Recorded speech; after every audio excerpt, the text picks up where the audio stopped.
Okay, I'm making this recipe. It's a southern cooked ham kind of same recipe my grandmother and my mother taught me how to make. Really easy. Didn't even know I had a recipe because I've been making it all my life. So, Kat, I hope this helps you. I'm gonna grab maraschino cherries and let those drain first while I decorate the ham. So I'm gonna just drop some cherries through this strainer so they can drain. How many? Nah, I usually do 6 or 8 because the rest, if I have too many, they'll just go in the bottom of the pan with the ham sauce and everybody will fight over getting them out of the bottom of the pan anyway, so it doesn't really matter. Just bring those to drain. It doesn't really matter what brand you use because they all taste the same, maraschino cherries. And I'm going to do the same thing with the pineapple juice. I tended to use a particular brand. I don't know if you can tell the brand by the can, but I always get pineapples that are in their natural juice. You don't want pineapple in syrup because you don't need more syrup and sweetness as you're about to mix brown sugar into this. And we use dark brown sugar, not light brown sugar. So I'm just gonna drain the pineapple of the juice. I save the juice in case I need it to add to a ham, or you can always mix it with rum and your husband will be happy. And so will you, because you know, flavor is flavor.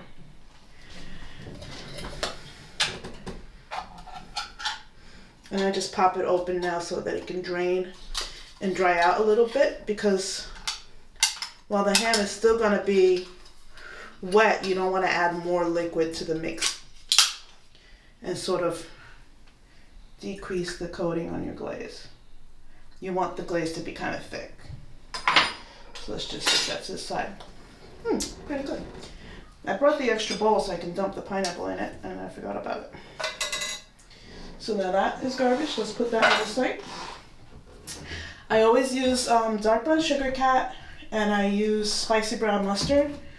I don't want to turn it around because, well, the brand is already out there. So you can use, I typically use golden spicy brown mustard, but ShopRite, I hope it tastes the same. And I use whole cloves. I've always used this brand, but I'm sure anybody else's whole cloves will do. The McCormick's brand, but I always buy a fresh jar when I am going to make a ham because the flavor leaves them when they're exposed to air for a prolonged period of time. And since you tend to make a fresh ham, a southern cooked ham, only once or twice a year, they'll lose their flavor. Sometimes I grind it, but for you this year, Cat, I'm not going to grind it. Now, the ham is always a boned-in ham. Usually comes with a salt solution in it. I tend to go for a low sodium ham because I don't need the extra salt. You're going to rinse it of the saline packet that it comes in. Any kind of bone-in ham will do, no brand in particular. Whatever they have at the supermarket and whatever size is appropriate for your family will be fine. If you want more ham, then you'll have to increase the amount of glaze that you make and all that. So I just pat it dry with paper towels. I've rinsed it off with water already. Pat it dry with paper towels because you don't want the glaze you're about to put on this ham to slide right off of your wet ham. And then to roast it, I usually roast it in a disposable aluminum pan only because it makes cleanup easier. Because the brown sugar is going to get stuck to the bottom of the pan and you don't want to spend days trying to scrape that out. Bad for the environment, easier for the chef. So, before we even think about going there, we're going to do this to the ham itself. I tend to use this style knife just because it's easier to handle when making the score marks. They're kind of like a cross hatch pattern on the skin of the ham, and then those crosses that I'm about to make, you're actually going to insert those cloves that we spoke about a few minutes ago, a few seconds ago. So, for the sake of the camera, you don't have to go deep. You're just trying to score the ham. You're not trying to slice into the ham, and you don't want to trim any of the extra fat that's on the ham off. The score marks are about 1 inch apart, going in one direction. They don't have to be straight lines, don't make you so crazy. And then you're gonna score in the opposite direction. Please notice the crosshatch. I don't know if you can see this with the camera, but it actually came apart and you can actually get your finger down in there. On the skin side of the ham, you do kind of want to cut deep, but on the fleshy side of the ham, you don't want to cut too deep. I don't like removing the skin from the ham because I do enjoy the crispy ham bits, the crispy skin. Yeah. Let's pop open this fresh canister. I'm going to just shake out some fresh whole cloves. Please note they are whole, not ground. Oopsie, dropped it. But you can see the little clove with the spiky little head. That spike of the clove is going to go into each cross hatch intersection. So where the slices make up a cross street, so to speak, that's where you're going to insert your cloves.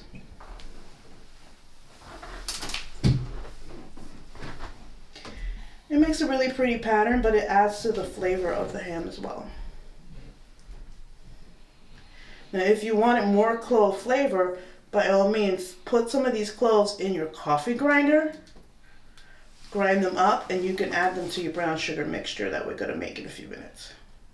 I don't add nutmeg to my ham, I just add cloves. My brown sugar mixture is consistent of dark brown sugar. I'm actually going to measure for you, Kat. I never measure. Brown mustard. And if you feel like putting some pineapple juice in it, you can do that. But the pineapple juice tends to make it watery. So the more pineapple juice you put in, the less mustard you're going to put in. The pineapple juice also makes it very, very sweet.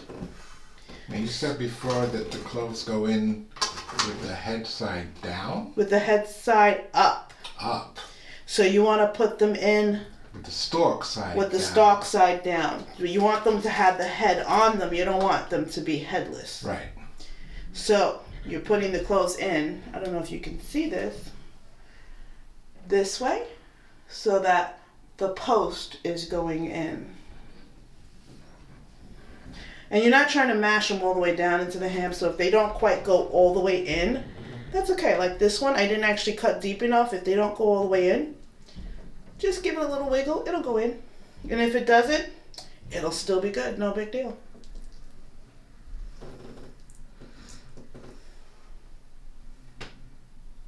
When you get to the fat side of the ham, like this area, if you forget that, if you've lost the space where you made a crosshatch, or you see that you're too far apart, you can put it anywhere into that slit mark. It'll go in anyway. It doesn't need to be a crosshatch because the fat is very forgiving, very pliable. It'll allow you to poke the clove in even though you haven't scored that spot.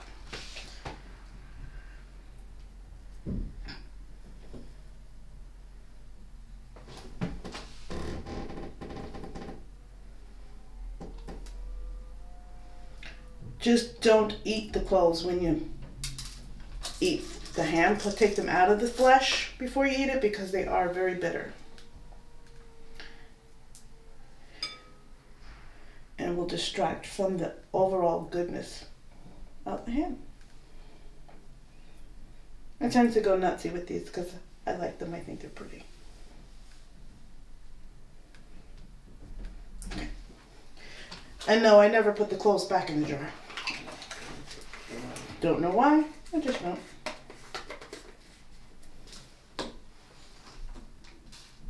Once they're out of the jar, they're done.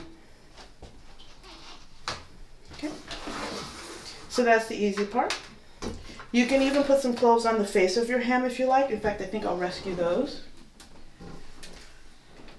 And decorate the face of the ham. No score marks at all needed because the flesh is really soft. Just poke your cloves in. Any way you want. If you want to continue the pattern, that's cool. If you don't, that's okay too. It's up to you. Your kitchen, you get to do what you want.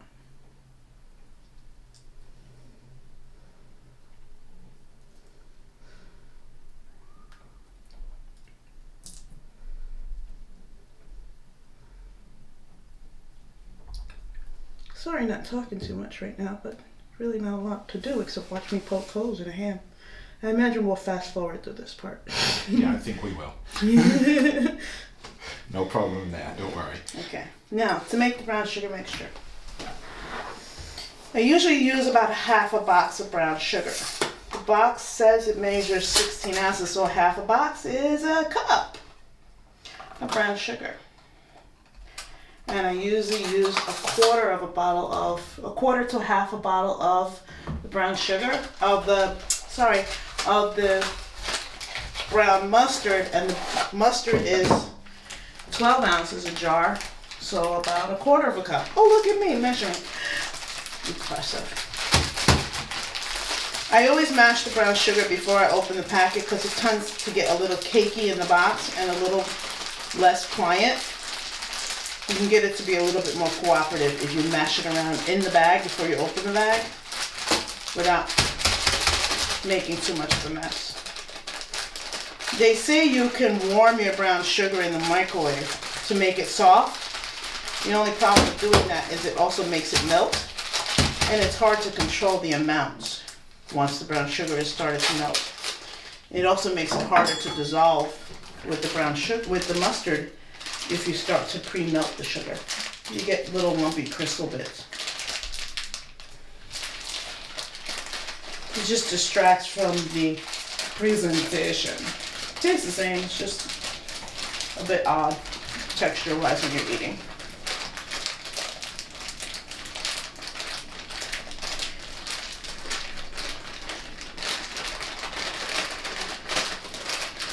Yeah, I'm that controlling. I control even how the brown sugar comes out of the bag.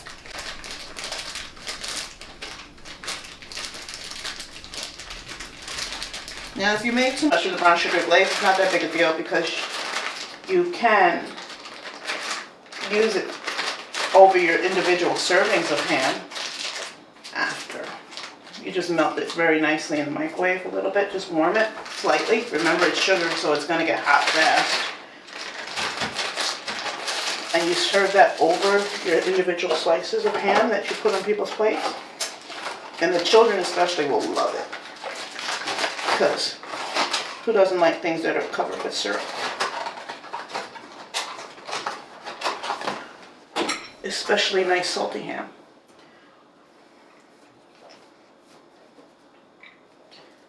I always shake my mustard first so that when the vinegar separates, I don't end up with a lot of vinegar in the first blob.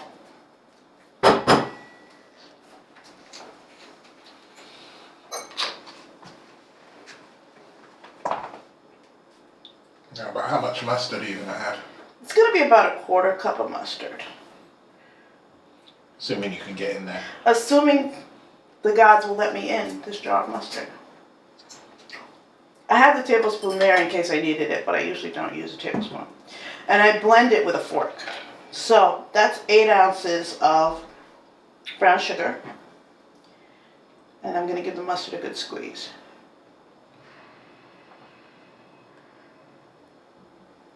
And that's 1 ounce of brown sugar according to the scale, but that's by weight, not by volume.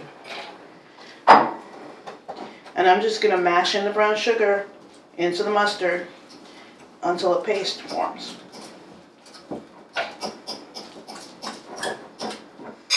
You see, Kat?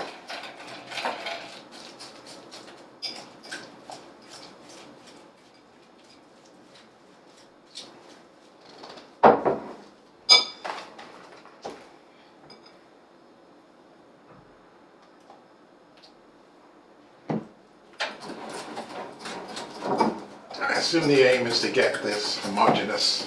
You want to do, yeah, you want to make it into a paste, into a homogeneous kind of thick paste. You don't want to make a syrup, you want to make a paste. And the smell is amazing right now. Thick but not runny. Thick but not runny to start with. Bless you. The vinegar's going right up my nose from the mustard. So there I am all blended, Kat. And now I'm going to add a little bit more mustard, but the vinegar's going up my nose. Vinegar is strong with this one. So all told, I've got my weight just increased with the fork. The weight on the scale is now at 9 ounces. Combined brown sugar and mustard. I don't know if you can see, but it's going really easy into solution or suspension or.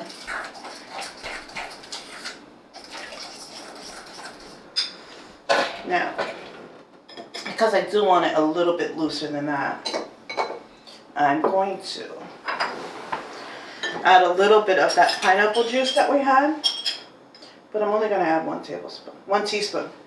And I'm going to take 1 teaspoon of the pineapple juice that we had and just see if I can get it down in those bits and bobs. If I can get it to fall into those cracks. And this is just a spur of the moment thing. Sometimes I do this and sometimes I don't. But you're right, I'm about to pat this dry again.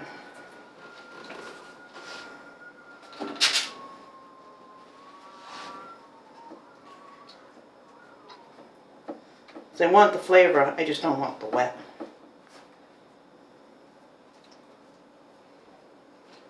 So that step was optional? Completely optional. So, before we continue with the brown sugar and my favorite part of glazing or dressing the ham, as Nana called it,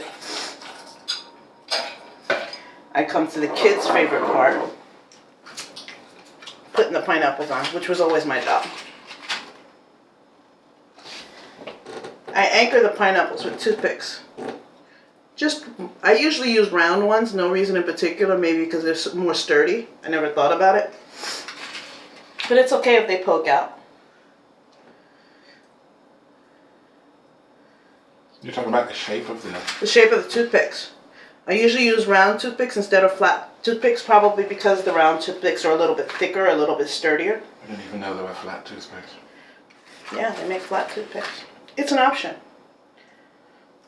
I only found out about it because I accidentally picked up flat toothpicks once.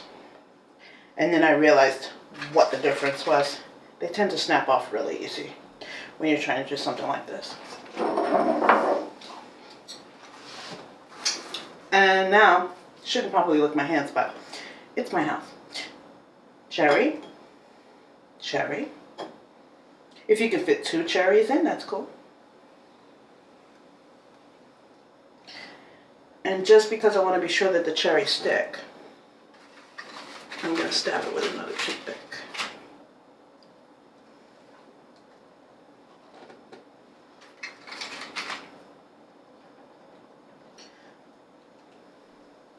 You can poke the toothpick through the cherry at any angle you want, just as long as you can get it to stay in place. Remember, the cherries were in water or whatever that fluid is, so they're quite squishy and maybe slightly uncooperative. But that's okay, they're about to get in an oven covered with sugar at about 350. I usually preheat the oven 350, 375, and ham is going to stay in there for about an hour and a half. But I usually tell by smell, so sorry.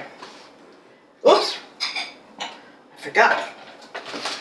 Got to transfer it to the other pan, one I don't have to wash. Can you see how pretty that looks already? I hope so.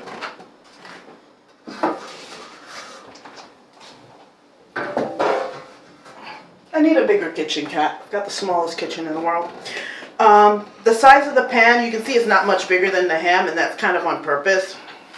The pan was 11 by 9 by 3, so you kind of want a deep one, but not too deep, because you do want the heat from the oven to hit the sides of the pan, to hit the sides of the ham.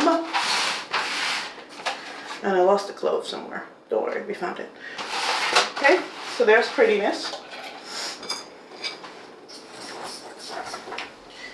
And now, this way so you can see, Cat.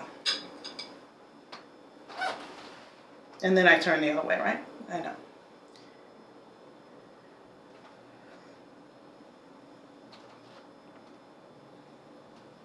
I'm not really worried about drizzling over the front. But drizzling over the top is my goal. Don't worry about the color because that all sorts out in the cooking. Yeah, it looks a little strange now, but I promise it will be pretty brown when it's coming out of the oven. A nice golden brown. Hawaiian tropic kind of tan brown, you know.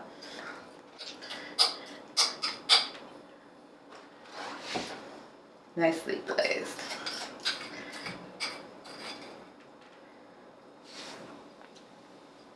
So yeah, about a cup of brown sugar. Kat didn't realize I was measuring all my life. And if you missed the spot, it's no big deal. It's not like we're not gonna eat it just because it doesn't have brown sugar on it.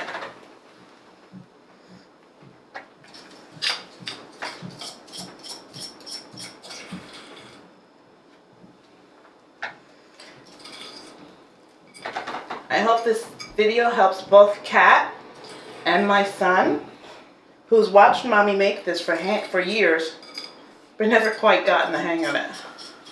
So I hope he can refer to this. Again, this was a 9, almost 10-pound ham. It was 10 pounds, really? Yes, I looked at the label. Oh, good for you. It felt like 5 to me. Filmed it, thankfully. Thankfully. And he probably got the brand names for you too, but I bought it at my local supermarket. A ham is a ham is a ham. And as long as it's a smoked bone-in ham, you'll be good. You don't want a fresh ham for this. You want the hickory smoked, preferably bone-in, fully bone-in. A boneless ham doesn't carry the same flavor. And a spiral sliced ham, unfortunately, those have to actually be baked face down. Quality assurance. Too loud? While you were away, I tidied up a few pieces and we needed to change the battery. And now the ham is ready to go in the oven. I always taste this because I can't resist. And there's probably chefs out there having a hissy fit in the planet because I'm tasting in my food and then putting my fingers back in my food, but I can't help it. I like my food that much. So, I'm gonna come around the largest island in the smallest kitchen. And I'm gonna put that ham in that oven I was saying I preheated. Because I did that while we were changing batteries. And I usually put it on the center rack. Feel free to lower the rack if you're too close to the top of the oven, but I kind of like it that high. And I'll push it a little bit further back. I don't like it too close to the front of the oven. Okay. And it just goes in there. 375, 400. I don't have an oven thermometer. I'm not that sexy. And I do it by smell. It's usually about an hour and a half. Hour and a half. Until that's ready. And that's about it, Kat.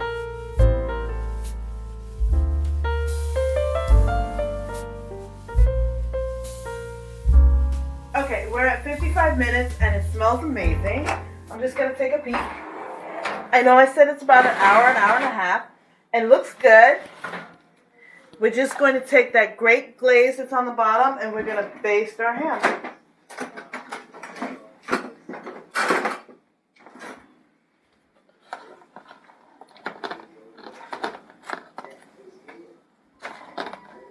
It's a little difficult to do, but not impossible. Unless you get a bigger pan.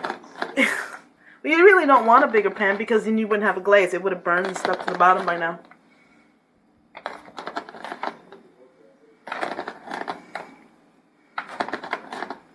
And unfortunately, we don't have smell-o-vision, but this is actually quite glorious. I take that as high praise from the audience. We've got 4K, but we don't have smell-o-vision. Got to work on that. 21st century, and nobody's come up with smell-o-vision yet. Okay. Another 30 minutes, 20 minutes or so, Kat, and we're done. That's coming out of the oven. Of course, be careful you don't actually get some of the glaze on the oven door because that's going to smell like crazy when it burns. See you in 20.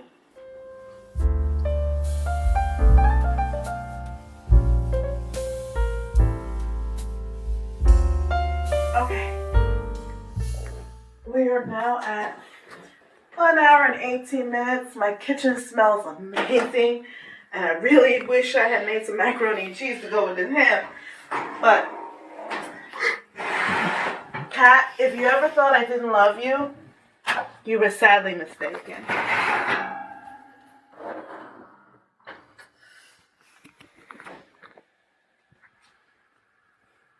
Now, you should actually let it cool before you slice into this bad boy. And I'm going to let it cool because I don't want to burn my fingers or my face. We're going to give this ham a good 15 minutes rest. It'll still be plenty warm, don't worry. So, how long was that total? 1 hour and 19 minutes. So basically, hour 20, hour and a half, whatever. Yeah. Okay. About an hour 20, hour and a half. And it was at? 375. 375. You could turn the oven down and go a little... 350 and go a little longer? A little longer. 300 and a little bit longer than that. But remember, it's already a cooked ham. This is about getting that nice crusty glaze on it. Not about so much cooking the ham, because it's already a pre-cooked ham.